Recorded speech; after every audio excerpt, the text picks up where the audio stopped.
Hello, and welcome to the Wellness Mama podcast.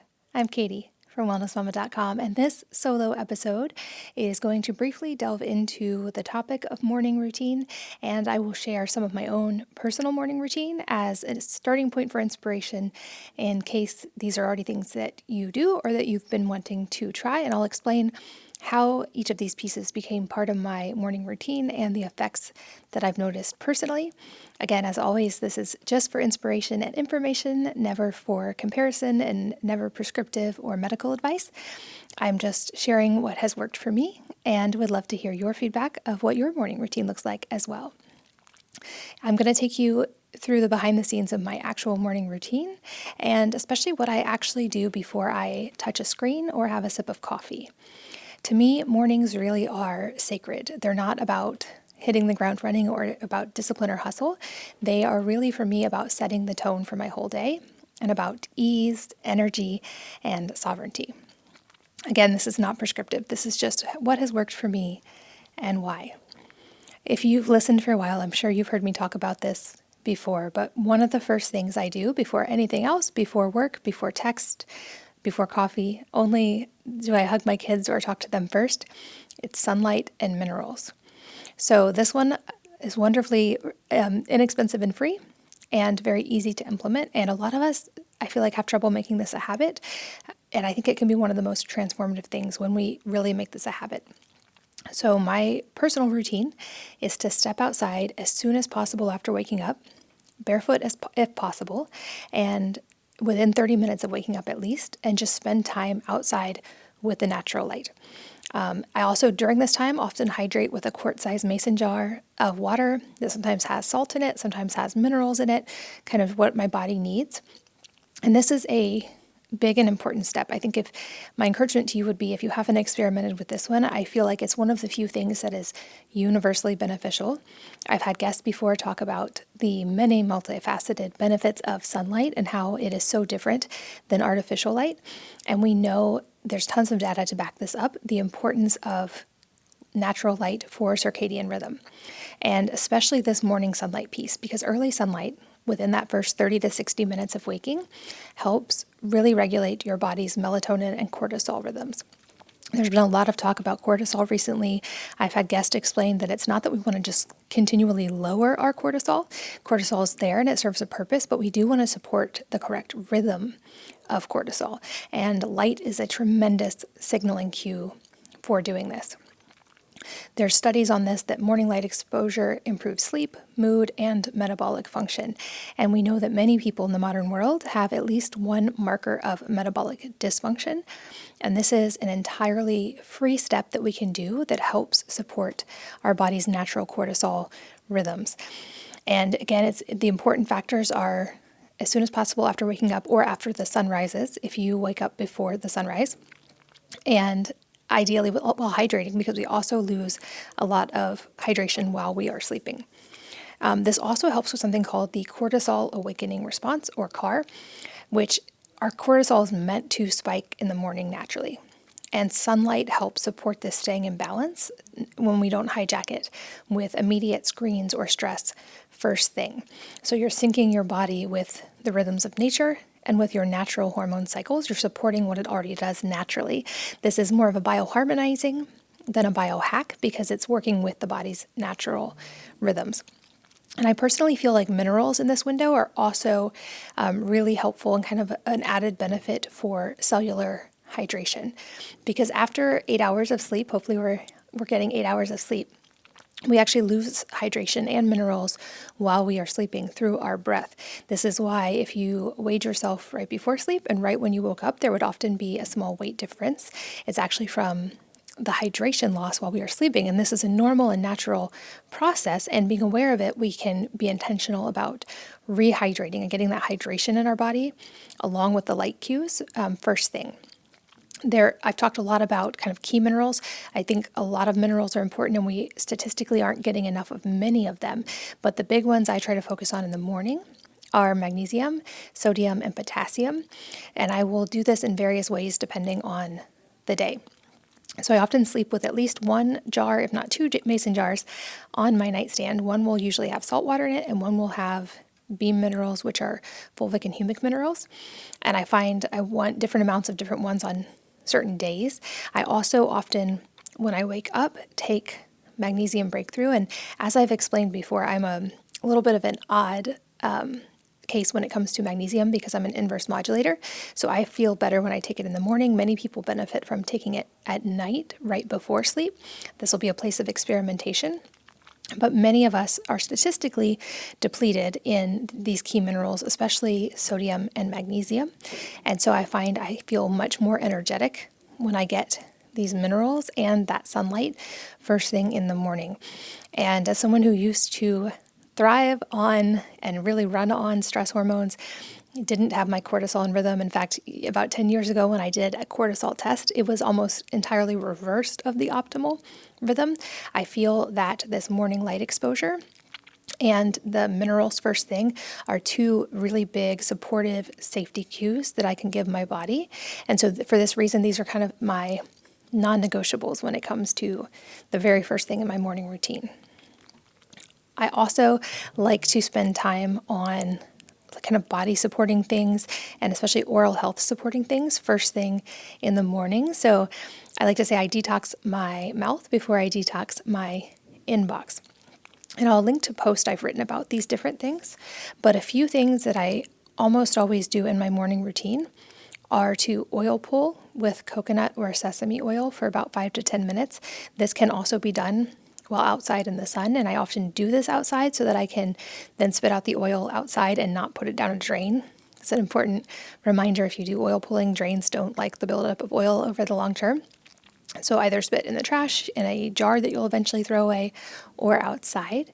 And oil pulling has a lot of potential benefits. I find my teeth just feel cleaner and look better when I do this regularly, and it can be really helpful in supporting the oral microbiome.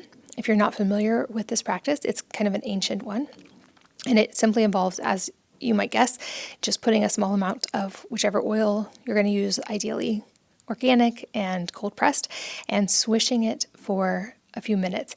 I do it less often, but you can also do this with castor oil if you are a castor oil fan. After oil pulling, I swish and rinse my mouth out with salt water, and then I use a tongue scraper from Wellness. I'll link to that in the show notes as well. But there's some evidence that doing regular tongue scraping can support not just having good breath, but also gut and immune health because of the connection of the oral microbiome to the rest of our microbiome. I also, in the morning, before eating and drinking anything but water, like to brush and floss with non-toxic oral care. I got to help formulate the products for Wellness, so I will link to those in the show notes. But those are kind of part of my morning oral care routine.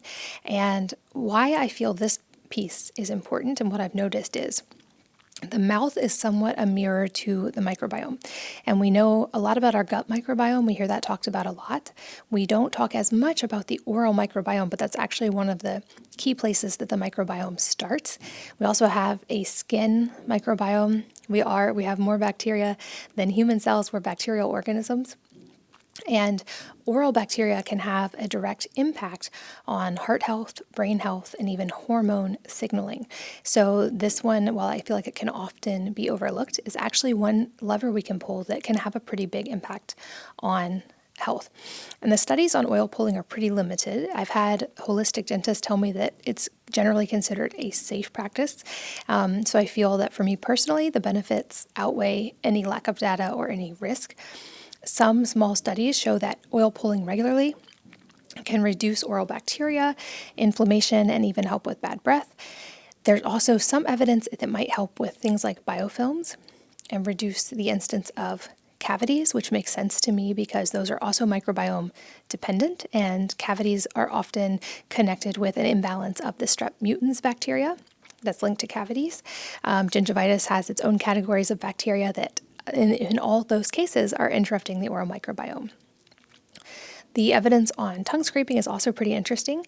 It can remove overnight buildup of dead cells, bacteria, and toxins on the tongue. And this is an Ayurvedic practice that's been recommended and been practiced for over 3,000 years.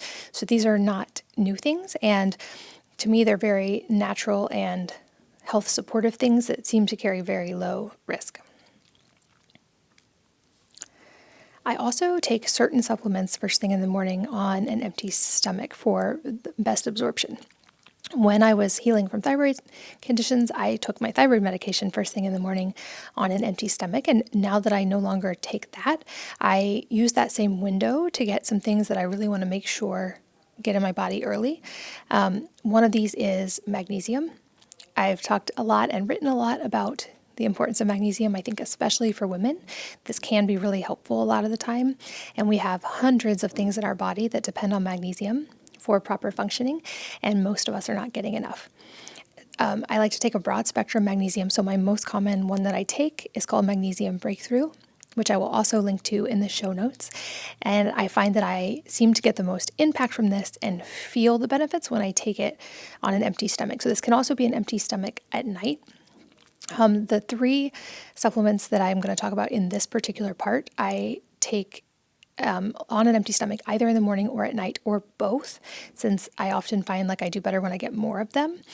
And I've noticed in particular, these 3, as I've dialed them in over time, seem to improve my resting heart rate and my HRV. So even on nights when I don't get as much sleep as I'd like when I have to get up early for kids' track meets, if I take these supplements in the morning and at night often, I seem to still have pretty good sleep scores and good metrics, even if my total sleep is minimized. So the 3 that I take most often are Magnesium Breakthrough, Masszymes, and different forms of enzymes. I actually rotate a lot. I rotate Masszymes, I rotate other forms of proteolytic enzymes, and I sometimes take one called Dissolve It All, which I think was helpful for me in getting rid of thyroid nodules. That's entirely anecdotal data, but I feel like that combination was really supportive. And the last one is called Pectisol, which is modified citrus pectin. And I had a podcast guest, Dr. Isaac Elias, who came on. He wrote a book called The Survival Paradox, where he explains about an inflammatory marker in our body known as galectin-3 and how modified citrus pectin can help remove the excess galectin-3 in the body. His research is much in the cancer world, but I found this is helpful in anytime there's inflammatory conditions going on. So for me, it was experimenting with that for my own autoimmunity, which is now, as I recently explained in a podcast, no longer present for me.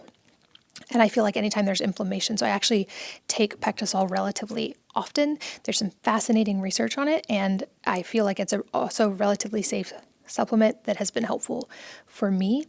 Of course, with any supplements, I definitely recommend, especially if there's any health condition, always talk to a qualified practitioner who can be walk hand in hand with you on this journey. I went through a lot of years of experimentation of taking many supplements without the data to understand or really tracking what was happening. And I think a qualified practitioner can be a tremendous partner on this journey. And here's why I feel like these in particular are most helpful first thing in the morning. We know that we need magnesium for some estimates say 300, others say upwards of 600 enzymatic reactions in the body. And we know that the vast majority of people are deficient. It's also a relatively safe supplement to take in that the body will usually get rid of any excess without a problem. And magnesium in particular, it's incredibly well researched, but supports the stress response, supports muscle function, it supports our detox pathways, our nutrient absorption. I notice the biggest difference when I do this regularly in my stress perception and how I feel, as well as in my sleep quality.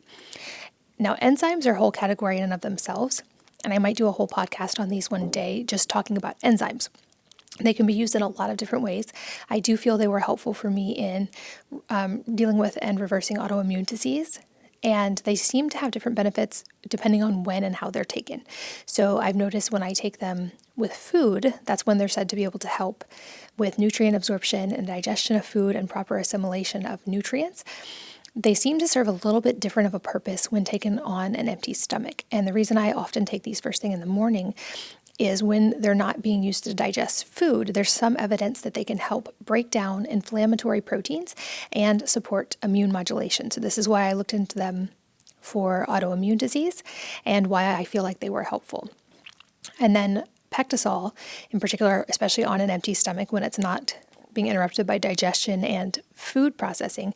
It's shown, there's clinical studies on this, and again, I'll link to that episode if you want to get into the weeds of it, but they're shown to be able to help bind to heavy metals, to remove environmental toxins, and then especially to target that protein called galectin-3 that seems to have an inflammatory effect on the body.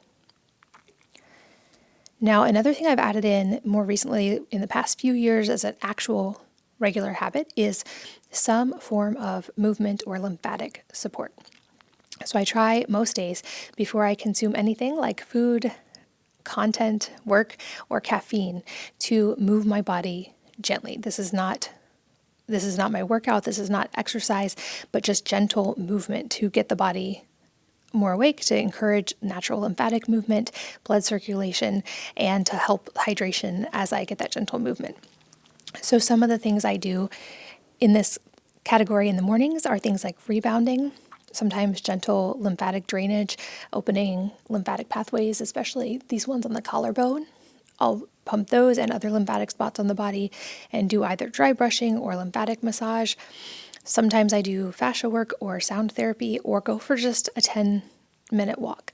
All of those are ways to signal our body that we're awake, to get blood flow moving, and to kind of address that lymph side, which is also something that we see statistically as kind of a bigger thing in modern society when a lot of us aren't moving as much.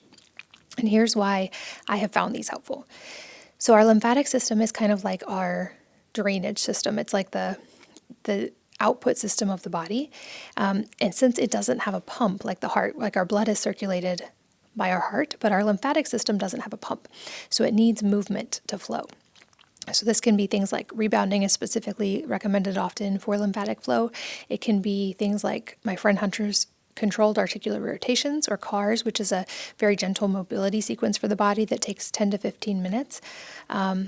Or it can be just any kind of movement like walking. Walking is incredible for lymphatic health, and most of us can benefit from doing more walking than we are currently doing, as I also talked about in another recent solo episode that I will link to.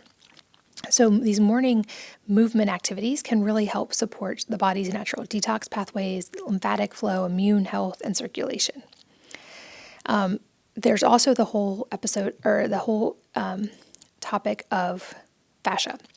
And I find this fascinating. I don't know as much about the topic of fascia, but it's something I've been researching. And light movement in the morning can help reset the body's sort of emotional posture. I've talked about the book before, The Body Keeps the Score. We know that emotions can sometimes get kind of stuck in the body or stored in the body in different ways.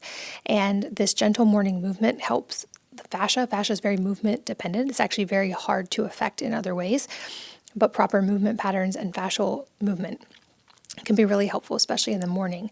And as a bonus here, when we get gentle movement, that can help with the cortisol balance issue I talked about earlier, and is a source of dopamine, which is our motivation hormone.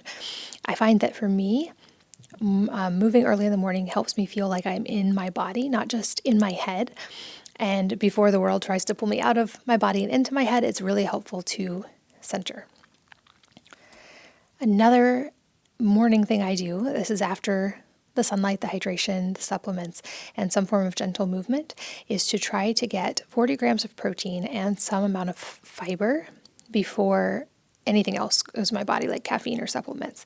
And this, I feel like when I made this a habit, made a huge difference in my energy, my focus, my blood sugar. I feel like it was even very hormone supportive.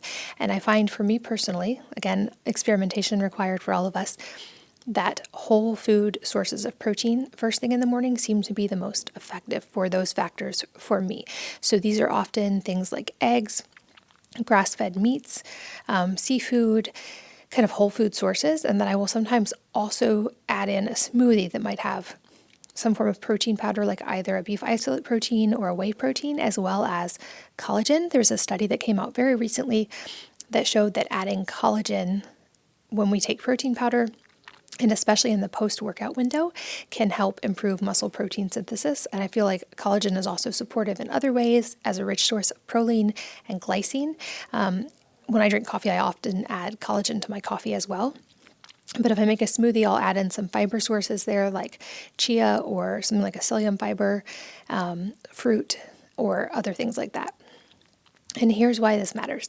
You might have heard me talk about this before, but there's that protein threshold of somewhere between 30 and 40 grams of protein, depending on the person, that is really helpful for satiety throughout the day, for muscle preservation. I've had guests like Dr. Gabrielle Lyon explain that muscle is the organ of longevity and that most of us can benefit from more lean muscle mass and really for metabolic firepower. So the more muscle we build, the more we burn at rest. And this early morning protein in particular seems especially supportive. And I will link to a solo podcast I did also on that particular topic. We're also hearing more about fiber, and I think this is important. I like to get fiber from whole food sources as well. So often in the morning, I will eat things like artichokes or sauerkraut or cucumbers, or I love pickles that are naturally fermented, as well as fruits or any form of fiber. You can also add fiber to things, but I like to focus on whole food sources when possible. And fiber seems to show a beneficial effect in blood sugar. We know that the right kinds of fiber can help support the microbiome, and also that these can help clear and utilize excess hormones to keep those in balance. Now, another part of this eating before caffeine part is that we are also delaying caffeine. And for me, especially, and I think this is true for a lot of women, getting nutrients, protein, hydration, and some of these safety signals pre-caffeine can, in my experience, make the caffeine more effective and also kind of send safety signals before we sort of hit that like drive mode with caffeine. We know that caffeine on an empty stomach can be more of a cortisol roller coaster and lead to more of a crash later or jitters. And studies show, Dr. Andrew Huberman's talked about this in depth, but that delaying caffeine consumption for at least 60 to 90 minutes post waking up can improve metabolic flexibility, can help with that cortisol balance, and is also helpful kind of understanding the topic of adenosine. So it may be worth experimenting with just delaying caffeine, not getting rid of it. Like I said, I enjoy caffeine. I love to make my morning coffee and enjoy it. I just have experimented over time with the timing of all these factors. And I think it's sometimes worth remembering it's not just what we do, but also when we do them that can make a big difference. I also typically take some supplements in this breakfast and after breakfast window. And I time a lot of supplements based on absorption and synergy with food, and I still am in experimentation here. I cycle a lot of different things. As I've said before, I don't take almost anything every single day. I think the body does better when it's in more of an adaptable state. And so I try to tune into my body and listen to what it needs. And I will also typically rotate certain things that I know have had a beneficial effect for me. So these are things like methylated B complex, adaptogens. I love right now cacao calm, which has a really great amount of ashwagandha, and I notice some stress benefits from that.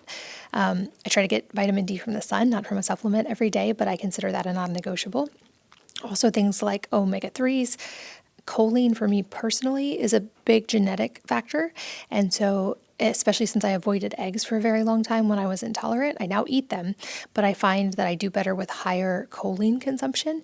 So I often take things like alpha GPC, phosphatidylcholine, or choline with inositol. And inositol is also a pretty hormone supporting supplement. So as I am in my late 30s, I'm experimenting more with things like those forms of inositol, of Vitex, of things that are supportive of natural hormone rhythms.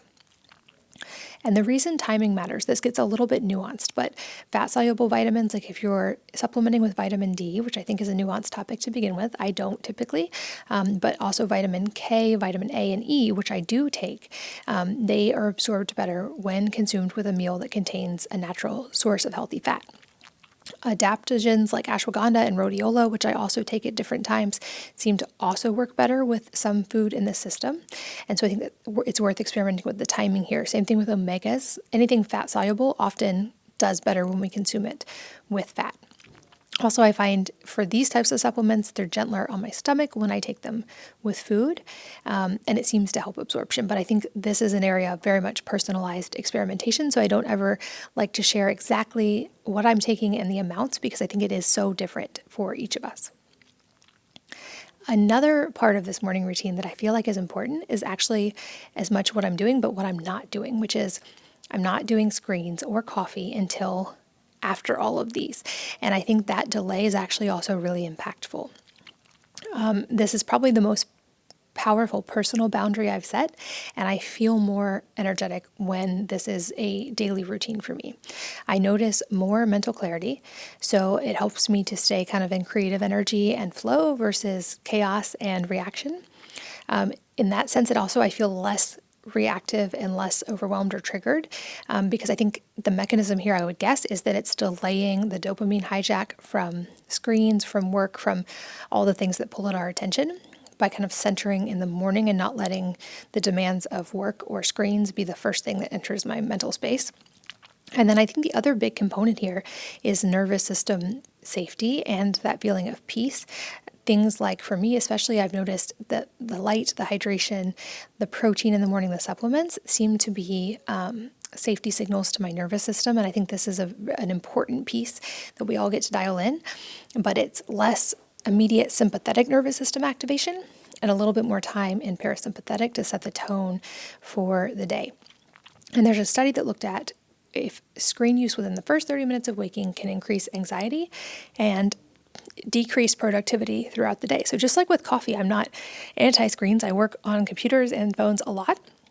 However, I think there's a benefit to playing with the timing. Just like delaying caffeine can be beneficial, I feel like delaying screens even more so. And when I do drink caffeine, because I do drink coffee not every day, but many days I will drink caffeine, I wait till after I get these other factors in place. And then I like to add things like collagen, sometimes an adaptogen blend or a functional mushroom powder or something like that to the coffee, along with a little bit of healthy fats to help how my body absorbs it. So it's not a getting rid of anything, it's just experimenting and tweaking the timing. Another tool I wanted to mention, this is not something I do every day, but I've seen this talked about more recently, and so I wanted to just address it, and it is something I do occasionally, which is to do an ice water face dunk, just a bowl of ice water, and put my face in for a little while, like a few seconds at a time, or up to 30 seconds. You might have seen this trend circulating recently. And there is a good reason for this. Again, I don't do it every day, but I find it helpful sometimes. And what the data says is that submerging just our face in ice water for 10 to 30 seconds activates something called the mammalian dive reflex, which has an impact on the nervous system. A lot of people do this just because it reduces inflammation and puffiness and can tighten the skin. And it might boost alertness. I think there could be an impact here on the vagus nerve as well. So in a sense, it's kind of like a little nervous system reset button for your face and your brain. And I like that it delivers some of the same neural benefits as cold exposure, like improved circulation, reduced puffiness, mood elevation, without the full body stress of a cold plunge, which I also love and sometimes do, but not typically first thing in the morning and not at certain times of my cycle. A lot of women, especially if we're in a sympathetic state and we're already feeling stressed, there's some evidence that cold plunges can actually add to that stress. And so I find that just dunking my face is actually a way to get a lot of the benefits without the added stress of a full body cold plunge, especially in the morning. So that was a lot of things. Doing a quick recap, the high level flow of this for me is first things first, get in nature. I talked about nature deficit disorder and how many of us can benefit simply from being more in alignment with natural light, fresh air, and movement outdoors. So sunlight and minerals come first for me. Then I will do oral care like oil pulling, brushing, tongue scraping, flossing. Then the supplements I take on an empty stomach, some form of gentle movement or lymph drainage, whether it be rebounding, walking, lymphatic massage, or just kind of a gentle mobility flow like cars in the sunshine. Then a first meal that has as much maxed out safety signals as I can. So protein, fiber, micronutrients, making sure it's a diverse, wide-ranging meal from whole food sources. Then my post-breakfast or breakfast time supplements, and then caffeine or screens. And I feel like that order has been really helpful for me and potentially could be an experimentation starting point for any of you who are not already doing those things. And I know it can sound like a lot or like a big to-do list. I will say it does not take very long. It flows really naturally for me now, and it's a ritual that reminds me and kind of sets the tone for how my day is. So my encouragement to you would be to start with a couple of things if you're not already doing a lot of these things, and just build as you go and really tune into how your body's feeling as each of these. Tweak on feedback from your body. That's the most valuable data you'll get, much more than any study that looks across populations, is how does your body actually respond and feel. And I don't feel like this is about perfection. It feels counterproductive if you set this up as an expectation that you don't enjoy doing, and then you resist it, and then you feel like a failure because you didn't do all the check boxes. That's certainly not what I'm suggesting. I'm suggesting to just become a little bit more present with yourself in the morning. Tune in a little bit to your body, how you're feeling, what your body's requesting, and ways that you can increase your body's energy naturally by just maybe tweaking the timing of some of the things you are already doing. And I would absolutely love actually to hear about your morning routine, maybe things you are doing that I haven't tried, or if any of these things have also been helpful for you. I would love if you would leave a comment on this post or on social media, or DM me on Instagram. I would also be very honored if you would spend just 30 seconds and leave an honest rating or review about this podcast wherever you listen to podcasts, as this helps other people to find it and to listen. And I very much value your feedback about what topics you would like me to talk about in future episodes, or who you would like me to interview. So please reach out. I read every rating and review. I read feedback on Instagram and on these blog posts, and I would love to hear from you. And for today, thank you so much for your time, for listening, for sharing your most valuable assets, your time, your energy, and your attention with me today. I'm so grateful and honored that you did. I'm so grateful that you're here, and I hope you will join me again on the next episode of the Wellness Mama podcast.